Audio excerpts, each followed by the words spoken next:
Hello friends, welcome to ISS platform. आज है 20 दिसंबर और 20 दिसंबर करेंगे हम करंट अफेयर के एमसीक्यू। लेक्चर स्टार्ट करने से पहले मैं आपको बताना चाहूँगा कि मेरा एक फाउंडेशन बैच चल रहा है इकोनॉमिक्स का, जिसमें आपको इकोनॉमिक्स फ्री ऑफ कॉस्ट पूरी इकोनॉमिक्स कराई जा रही है लेक्चर बाइज लेक्चर। उसके ऑलरेडी 7 लेक्चर आ चुके हैं। आप मेरे यूट्यूब चैनल पर जाइए, वहाँ पर आपको एक प्लेलिस्ट का ऑप्शन मिलेगा। प्लेलिस्ट के ऑप्शन में एक इकोनॉमी का फोल्डर मिलेगा जिसमें 7 लेक्चर अपलोडेड है। जल्दी ही लेक्चर 8 भी आने वाला है और पूरी इकोनॉमिक्स आपको कंप्लीट कराई जाएगी लेक्चर बाइज लेक्चर। क्लियर? चलते हैं without wasting our time. First question, 23rd India China special representative meeting held in which city.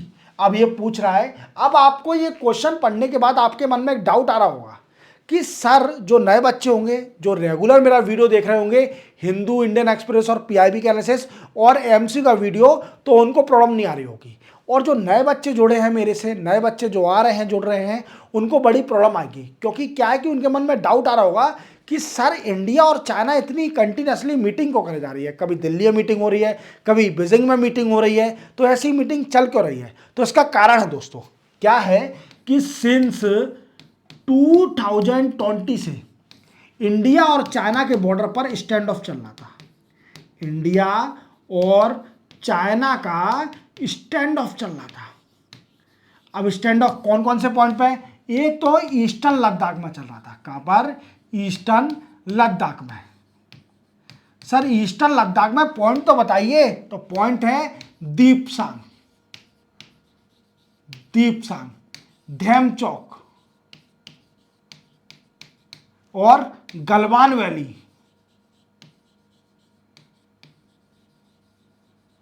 Pangong lake. ये सारे डिस्कशन पॉइंट बने हुए थे इंडिया और चाइना के स्टैंड ऑफ के। क्लियर? फिर क्या हुआ कि ब्रिक्स की मीटिंग हुई। जैसे आप जानते हो कि ब्रिक्स एक रीजनल ग्रुप है। ब्रिक्स की मीटिंग हुई कहां पर? कजान, रशिया में। कजान, रशिया में ब्रिक्स की मीटिंग हुई, जिसमें चाइना भी आया और इंडिया भी आई, क्योंकि फाउंडिंग मेंबर है दोनों कंट्री। कजान में गए और कजान में इंडिविजुअल जो शी जिनपिंग है, वो मुलाकात हुई किससे? हमारी मोदी साहब से, कजान के अंदर। क्योंकि मोदी साहब भी गए हुए थे ब्रिक्स की मीटिंग में और इन्होंने डिसाइड किया कि इसको खत्म किया जाएगा। जो स्टैंड ऑफ चल रहा है, इसका रिजोल्यूशन निकाल दिया जाए, इसको खत्म कर दिया जाए और अपनी अपनी टेरिटरी पर दोनों सोल्जर जो भी है, दोनों कंट्री के सोल्जर, वो अपनी अपनी टेरिटरी पर वापस हो जाए। इवन दीपसांग और धेमचौक इधर पेट्रोलिंग स्टार्ट करने का भी डिसाइड हो गया कि यहां पर पेट्रोलिंग भी स्टार्ट हो जाएगी। क्लियर? अब ये तो सब कुछ हो गया, बट क्या है कि मीटिंग होना बहुत जरूरी है। अब रिलेशन को भी तो एनहांस करना है। जो 2020 से बिगड़े हुए थे रिलेशन, उसको रिजॉल्व भी तो करना है और स्ट्रॉन्ग करना है इंडिया और चाइना के रिलेशन को। समझ लो मेरी बात को। तो इसी को देखते हुए 23rd स्पेशल रिप्रेजेंटेटिव की मीटिंग हुई। कहां पर? बीजिंग में। अभी लेटेस्ट मीटिंग हुई है और इसमें कौन गए इंडिया से? हमारे जो नेशनल सिक्योरिटी एडवाइजर है, NSA national security adviser Ajit Doval साहब। कौन है? अजीत डोभाल साहब। ये बीजिंग गए हुए हैं और इनकी मीटिंग किससे हुई? फॉरेन मिनिस्टर से। किनसे? फॉरेन मिनिस्टर से इनकी मुलाकात हुई। इनका नाम क्या है? वैंग ई। क्या नाम है? वैंग ई इनका नाम है। फॉरेन मिनिस्टर से इनकी मुलाकात हुई। नेशनल सिक्योरिटी एडवाइजर जो कि अजीत डोभाल साहब है, ये गए हुए हैं। अब क्या डिस्कस हुआ? देखो, सबसे मेन पॉइंट ये मीटिंग क्यों हो रही है कि रिलेशन, ट्रेड रिलेशन को एनहांस करना इंडिया और चाइना के बीच में, और बॉर्डर पर बिल्कुल पीस रहना। दोनों कंट्री, जो आप जानते हो नाइबर कंट्रियां दोनों, और उनके बॉर्डर एरिया पर कोई ऐसी प्रॉब्लम ना आए। दोनों कंट्री अपने बॉर्डर को सेफ रखे, पीस रखे। That is the main motive of this particular meeting. Clear? समझे? अब इस मीटिंग में डिसाइड क्या हुआ? इस मीटिंग में डिसाइड हुआ कि बिल्कुल पीस रहेगा बॉर्डर पर और कोई भी कंट्री बिल्कुल बिल्कुल रिलेशन को एनहांस करेगी। और 3 पॉइंट हमेशा याद रखना जो डिस्कस हुए हैं, वो बड़े मेन पॉइंट हैं। मेन पॉइंट तो आप याद रखना। मेन पॉइंट कौन कौन से डिस्कस हुए? तो सबसे पहला क्या हुआ कि रिजम्पशन और रिज्यूम द कैलाश मानसरोवर।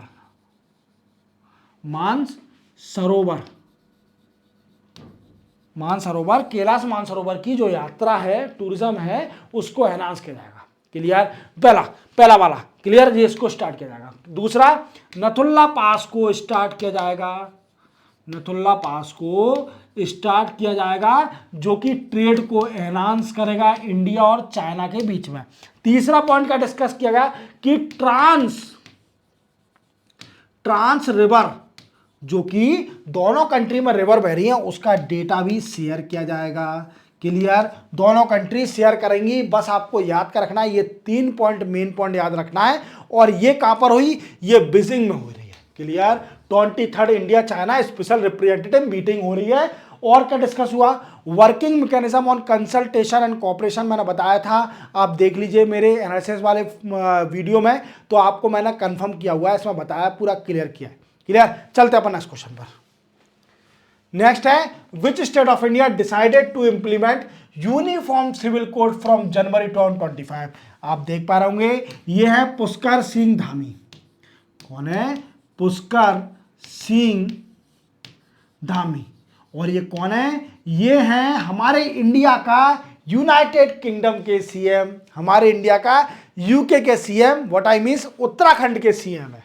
और आप जानते हो अभी उत्तराखंड डिस्कशन पॉइंट क्यों बनी हुई है, क्योंकि उत्तराखंड में भी यूनिफॉर्म सिविल कोड इंप्लीमेंट होने वाला है। और इंडिया में यूनिफॉर्म सिविल कोड कौन से आर्टिकल में है, आर्टिकल नंबर 44, आर्टिकल नंबर 44, जो कि directive principle of state policy में यूनिफॉर्म सिविल कोड को इंडिया में इंप्लीमेंट करने के लिए बोला है, वो उत्तराखंड में होने जा रहा है। आप जानते हो इंडिया में कहीं भी यूनिफॉर्म सिविल कोड नहीं है, एक्सेप्ट गोवा को छोड़कर कहीं भी यूनिफॉर्म सिविल कोड नहीं है। यूनिफॉर्म सिविल कोड होता क्या है कि जितने भी रिलीजन के सिविल मैटर हैं वो इनके लिए एक ही कानून, we can say single law for all religion in India.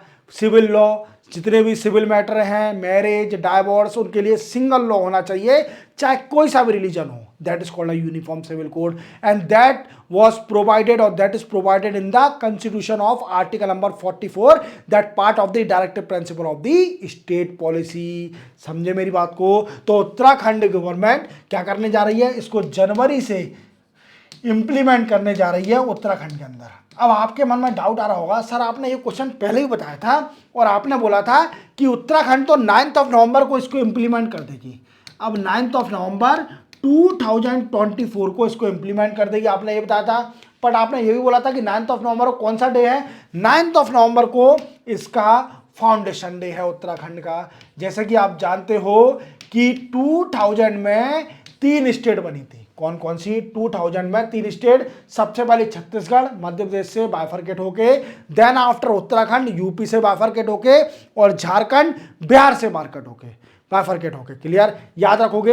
अब क्वेश्चन बनता है कि क्योंकि इन्होंने डिसाइड किया था कि 9 नवंबर को हम इसको यूसी को इंप्लीमेंट कर देंगे उत्तराखंड के अंदर। क्योंकि ये उन्होंने बोला कि 25 फॉर्मेशन डे होगा उस स्टेट का, बट क्या हुआ, किसी कारणवश इसको पोस्टपोन कर दिया। अब जनवरी 2025 में यूनिफॉर्म सिविल कोड इंप्लीमेंट कर दिया जाएगा उत्तराखंड के अंदर। क्लियर, और इसके लिए इंप्लीमेंट करने के लिए कमेटी बताई थी मैंने आपको याद हो तो मैं आपको रिपीट कर देता हूं। शत्रुघ्न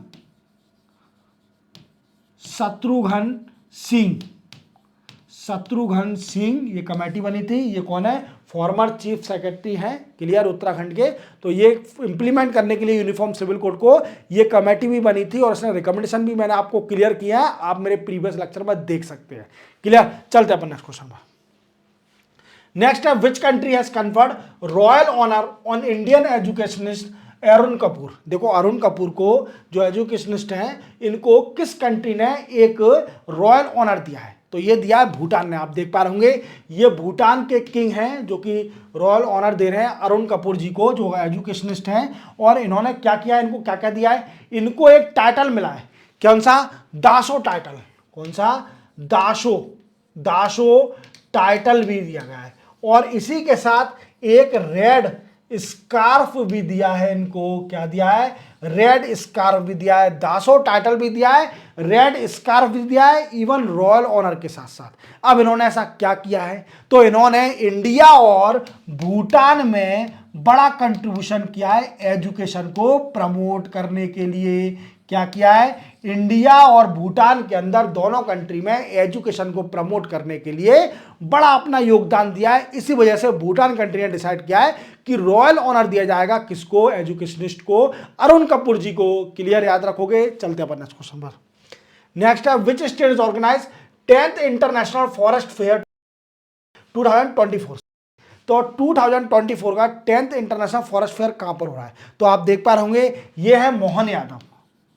और मोहन यादव कहां के सीएम है? मोहन यादव डेफिनेटली मध्य प्रदेश के सीएम है। तो आपको याद आ गया होगा, डेफिनेटली ये मध्य प्रदेश ऑर्गेनाइज करा रही है 10th इंटरनेशनल फॉरेस्ट फेयर। और आप जानते हो कि मध्य प्रदेश में सबसे ज्यादा फॉरेस्ट है। आप याद रखना, मध्य प्रदेश में सबसे ज्यादा फॉरेस्ट भी है। क्लियर, फॉरेस्ट का एरिया सबसे ज्यादा मध्य प्रदेश में है। और मध्य प्रदेश का हार्ट ऑफ इंडिया, क्योंकि वो मिडिल में है, हार्ट ऑफ इंडिया कहलाता है। क्लियर, मोहन यादव यहाँ के सीएम है। और इन्होंने क्या किया कि 10th इंटरनेशनल फॉरेस्ट फेयर हो रहा है भोपाल के अंदर, जो कि एमपी की कैपिटल है। भोपाल में ये ऑर्गेनाइज किया जा रहा है। 17 दिसंबर से स्टार्ट हुआ था और 23 दिसंबर तक ये चलेगा। क्लियर, 17 दिसंबर से स्टार्ट हुआ, 23 दिसंबर तक ये चलेगा। अब सर इसका मेन एम क्या है? तो इसका एम है to promote sustainable forest practice. Clear, और क्या करना? प्रमोट करना और उनको एनहांस करना, enhance the income of forest dwellers, जो कि फॉरेस्ट में रह रहे हैं उनकी इनकम को भी एनहांस करना। अब क्वेश्चन बनता है कि ऐसा हो ही नहीं सकता ये फेयर की कोई थीम ना हो। बिल्कुल है इसकी थीम। तो थीम भी जान लेते हैं हम जाते जाते। थीम क्या है इसकी? देखो, थीम बड़ी अच्छी है। We can say women empowerment, women empowerment through minor forest produce. Clear, MFP आप जानते हो, माइनर फॉरेस्ट प्रोड्यूस जितने भी होते हैं इनको, जिससे वुमेन को एम्पावरमेंट करे। क्लियर, उनकी इनकम बढ़ेगी। अगर माइनर फॉरेस्ट प्रोड्यूसर जितने भी होते हैं वो अगर बिकेंगे मार्केट में, तो ये मेन है इसका। क्लियर, सिंपल था, याद रखना। मध्य प्रदेश ने ऑर्गेनाइज किया है, याद रखना। Clear, which state of India is launch Banglar Bari housing scheme. आप देख पा रहे होंगे ये कौन है? ममता बनर्जी। कौन है? ममता बनर्जी। और ममता बनर्जी सीएम कहाँ की है? वेस्ट बंगाल की। कहाँ की सीएम है? वेस्ट बंगाल की सीएम है ममता बनर्जी। और इन्होंने अभी एक स्कीम लॉन्च करी है जिसका नाम है बंगलार बारी। क्या नाम है? बंगलार बारी। ये स्कीम लॉन्च करी है, ये हाउसिंग स्कीम है। हाउसिंग मतलब जो गरीब लोग हैं उनको मकान दिया जाएगा और फाइनेंशियली हेल्प करी जाएगी, जिसके उनको वो अपना मकान बना सके। Financial help. इवन सेंटर में भी आप जानते हो कि स्कीम चल रही है प्रधानमंत्री आवास योजना। प्रधानमंत्री आवास योजना, ऐसे ही स्टेट ने अपनी एक इंडिविजुअल स्कीम निकाली है वेस्ट बंगाल ने, जिसका नाम है बंगलार बारी। क्या नाम है? बंगलार बारी। याद रखोगे ये scheme very very important. This question is very very important. और मुझे लगता है कि बंगलार बारी नाम सुन के, मतलब ये क्या है कि बंगाली नाम है, तो आपको नाम सुन के समझ जाओगे कि हाँ ये वेस्ट बंगाल की स्कीम होगी। क्लियर, चलते हैं नेक्स्ट क्वेश्चन पर। नेक्स्ट है, who has been appointed as a managing director of SBI for 3 year. Very very important, very very important. SBI के MD कौन बन गए? Managing director State Bank of India के। अब स्टेट बैंक ऑफ इंडिया के chairman कौन है ये भी याद रखना, क्योंकि चेयरमैन याद रखना बहुत जरूरी है। मैनेजिंग डायरेक्टर ठीक है, चेयरमैन जरूर याद रखना, क्योंकि क्या है ये कभी भी क्वेश्चन आएगा तो इसमें आपको चेयरमैन का नाम जरूर होगा, तो आप कंफ्यूज हो जाओगे कि चेयरमैन कौन है और मैनेजिंग डायरेक्टर कौन है। तो आपको क्लियर कर देता हूं। देखो, चेयरमैन है CS शेट्टी। कौन है? SBI के चेयरमैन है CS शेट्टी। याद रखना, शेट्टी साहब है चेयरमैन ऑफ द SBI।